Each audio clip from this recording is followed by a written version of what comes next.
Film Spider-Man No Way Home menjadi perbincangan para penggemar Marvel di seluruh dunia setelah trailer pertama rilis.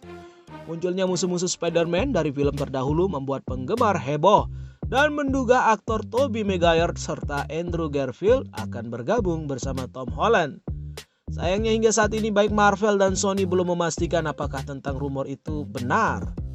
Selain rumor di atas, ada juga rumor mengenai sahabat Peter Parker, Tom Holland, di Spider-Man versi MCU yakni Nate. Dikabarkan nantinya Nate Leeds yang sahabatnya dekat Spider-Man akan menjadi penjahat dan memusuhi sang manusia laba-laba. Apalagi lewat trailer terbaru ada lebih banyak menunjukkan Nate menjadi Hobgoblin MCU di Spider-Man No Way Home. Seperti kembalinya Green Goblin yang merupakan cikal adanya Hobgoblin, yang akan dilupakan nanti adalah Nate. Berikut adalah teori Nate MCU, sahabat Spider-Man bisa menjadi jahat karena berbagai hal ini. 1. Nate bisa mencuri gear dan formula Green Goblin.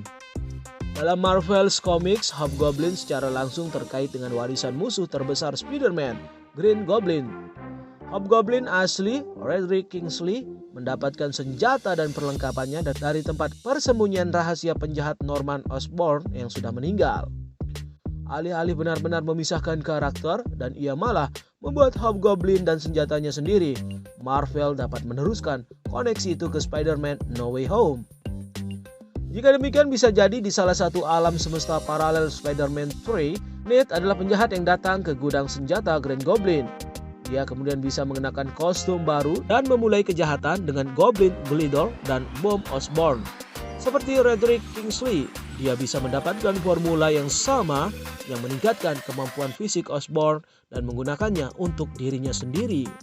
Nate bisa menjadi gila yang akan membuatnya menjadi musuh berbahaya Spider-Man di alam semestanya. Bahkan bisa jadi saingannya adalah iterasi lain dari Peter Parker yang diperankan oleh Tom Holland. 2. Nate jadi Hobgoblin untuk membantu Spider-Man.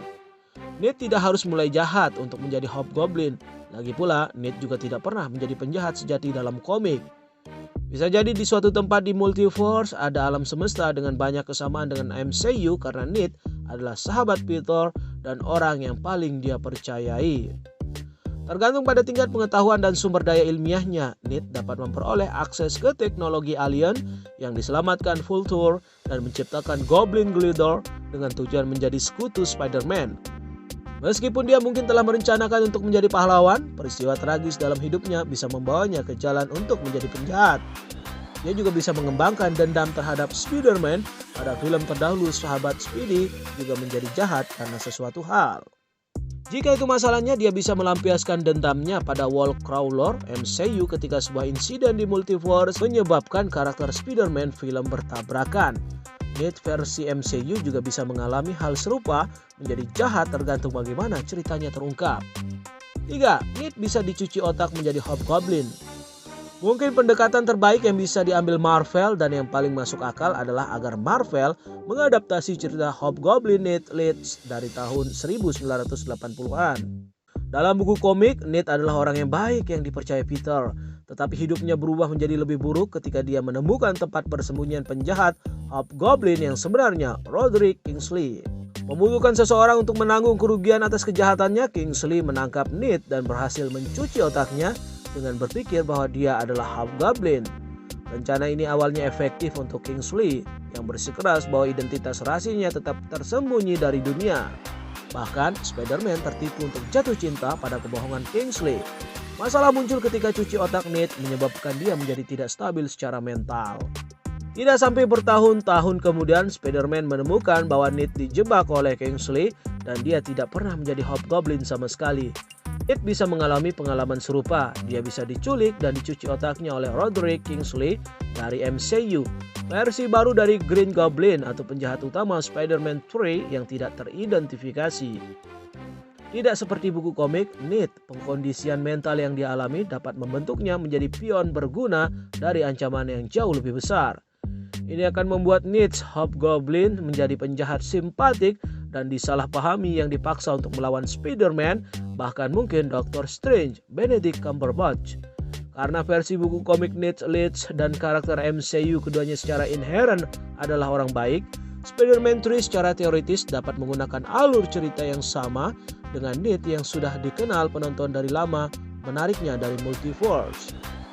Karena opsi ini melibatkan cuci otak, itu tidak akan bertentangan dengan pengembangan karakternya. Ada masalah yang datang jika Marvel mengambil rute ini. Yang terbesar adalah bahwa hal ini akan berisiko merusak karakter Ned Spider-Man MCU. Apa yang Marvel lakukan dengan Ned dalam komik bisa dibilang salah satu akhir paling tragis yang pernah diberikan kepada salah satu karakter Spider-Man, sebagian besar karena faktor bahwa hidup Ned hancur. Dia meninggal tanpa ada yang percaya bahwa dia tidak bersalah. Akan sangat disayangkan jika Marvel menawarkan akhir yang menyedihkan dan serupa untuk karakter yang begitu menyenangkan. Itulah mengapa akan lebih baik jika busur Hobgoblin Ned yang dikabarkan ada di Spider-Man 3 menjadi cerita satu kali yang menarik dan berlatar waktu alternatif.